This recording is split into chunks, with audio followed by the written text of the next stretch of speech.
अच्छा sir, having discussed with specific borrowing से related borrowing cost capitalise किस तरीके से होगी, किस पॉइंट इन टाइम से होगी, अब मैं आपको पूरा समराइज़ करवा देता हूँ और इसमें 2-3 पॉइंट्स जो है वो एड ऑन भी करवा देता हूँ, फिर हम 1-2 अच्छे क्वेश्चंस भी इस पे कर लेंगे। ये स्पेसिफिक बोरोइंग की ना पूरी मैं आपको जस्ट बता रहा हूँ जो आपने समझनी है।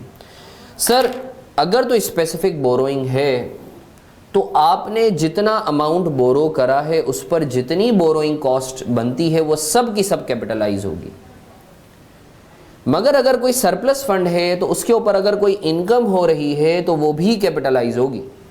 पहली चीज़, लेट से आपने 1 लाख का लोन लिया है, उसके ऊपर 10% का आप सूद देते हो। अब आपने जो 1 लाख में से 20,000 रुपये अभी खर्च किए, 80,000 अभी बचे में, तो जाहिर सी बात है as a prudent person what you would be doing, you would be putting this surplus fund और unutilised amount with the bank, right. तो उस पर जो इनकम होगी तो वो आप वो भी कैपिटलाइज करोगे, या दूसरी जबान में वो बोरोइंग कॉस्ट से नेट ऑफ करके बोरोइंग कॉस्ट को कैपिटलाइज करोगे, एक ही बात है। अच्छा एक चीज़ याद रखें कि सर अभी जो मैं आपको रूल्स बताने के लिए जा रहा हूं बोरोइंग कॉस्ट की कैपिटलाइजेशन के अंडर स्पेसिफिक बोरोइंग, सर यही रूल्स जो मैं बोरोइंग कॉस्ट के लिए बता रहा हूं यही रूल्स इनकम पे भी अप्लाई होंगे, जिसको आप इंटरेस्ट इनकम भी बोलते हो, इन्वेस्टमेंट इनकम भी बोलते हो, या investment income on surplus fund भी कहते हो, सही है ना, सबका मतलब एक ही है।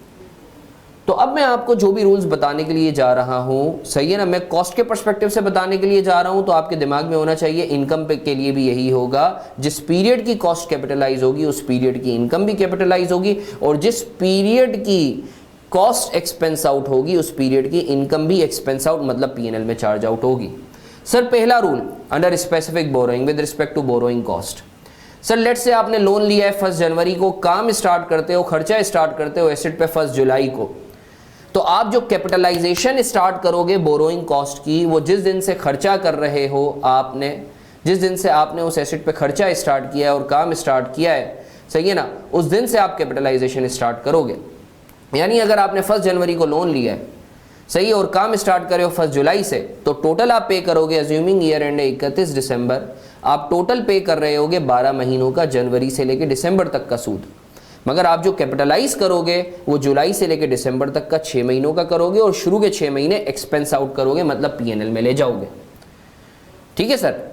अच्छा दूसरा रूल, सर बाजू का ऐसा होता है कि जब आप काम कर रहे होते हो तो इंटरप्शन आ जाती है या काम सस्पेंड हो जाता है ड्यू टू एनी रीजन। अब सर ये जो काम सस्पेंड हो जाता है या इंटरप्ट हो जाता है, अब ये 2 किस्म का होता है, या तो जो है ये नॉर्मल कोर्स ऑफ बिजनेस होता है ये काम का सस्पेंड होना, या फिर ये आउट ऑफ द ब्लू या ड्यू टू एबनॉर्मल सिनेरियो काम इंटरप्ट हो जाता है या सस्पेंड हो जाता है। अब मैं तुम्हें इसके ऊपर 2 एग्जांपल्स दे रहा हूं और तुम लोग मुझे खुद बताओगे कि सर ये जो इंटरप्शन है या ये जो सस्पेंशन है ये नॉर्मल कोर्स ऑफ बिजनेस में है या एबनॉर्मल कोर्स है। सर लेट से मैं एक बिल्डिंग जो है तुमने देखा होगा, जो है जैसे कराची की अगर मैं बात करूं तो पिछले 2-3 सालों में काफ़ी इमारतें और जो है इंफ्रास्ट्रक्चर जो है वो डेवलप होना शुरू हुए थे कुछ गवर्नमेंट की तरफ से स्कीम्स वगैरह की वजह से।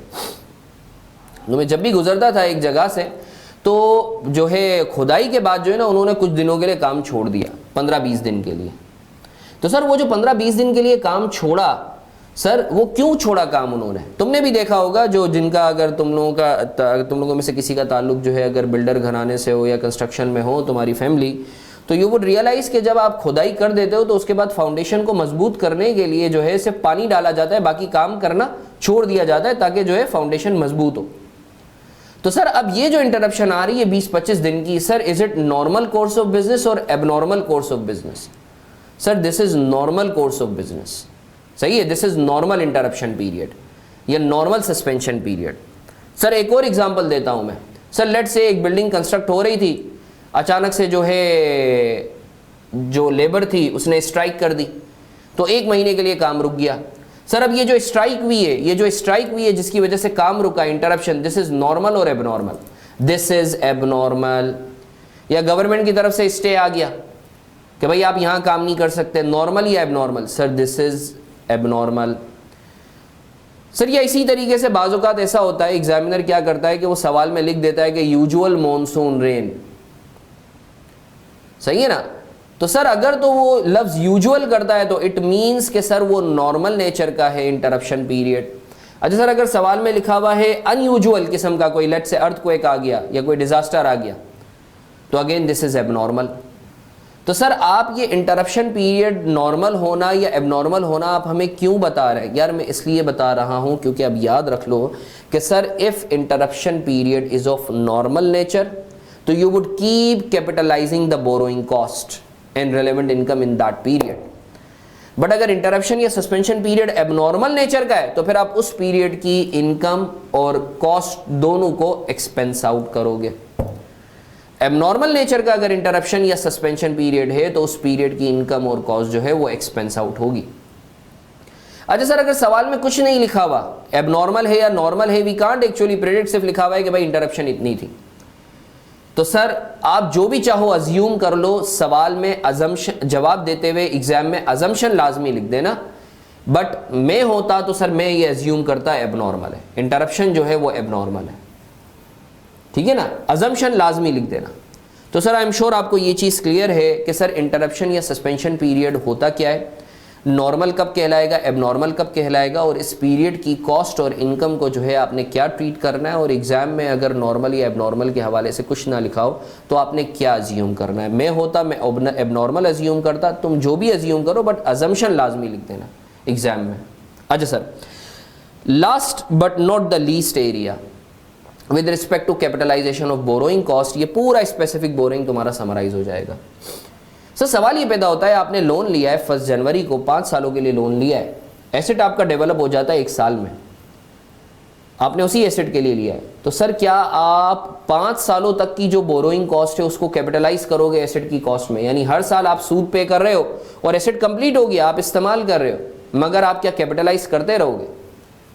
सर कहीं तो सीज होना है ना कैपिटलाइजेशन। तो सर स्टैंडर्ड बोलता है, स्टैंडर्ड स्टेट्स कि borrowing cost shall be ceased to be capitalised when asset is substantially complete, मतलब 90% या उससे ज्यादा कंप्लीट हो चुका हो।